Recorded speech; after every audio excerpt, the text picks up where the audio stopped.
की एकमेकावर प्रेम करणार आहे। आता हा प्रसंग मला बोलण्याचा नाही, मी भरपूर बोलणार होतो, परंतु सगळ्या तरुण मित्रांना एक सांगतो, आयुष्यामध्ये आयुष्य फार थोडं आहे। 2-3 गोष्टी महत्वाच्या प्रामुख्याने पाळल्या पाहिजेत। सगळ्यात महत्वाची गोष्ट, तुम्हाला यशस्वी व्हायचं असेल तर तुमचे मित्र चांगले पाहिजे। सगळ्यात महत्वाची गोष्ट, याचा कदाचित कुणाला मित्र नसला तरी चालेल। मला एकही जिवलग मित्र नाही, मला स्वतःला एकही जिवलग मित्र नाही। जो भेटेल तो माझा मित्र, नाही भेटला मी एकटा।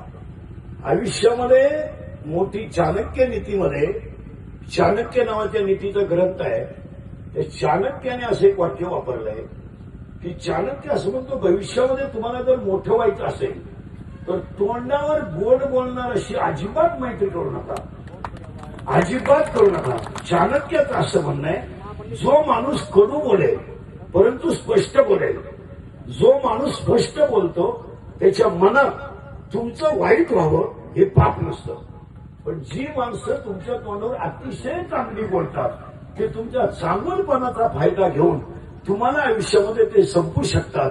चाणक्य जो वाक्य आहे आणि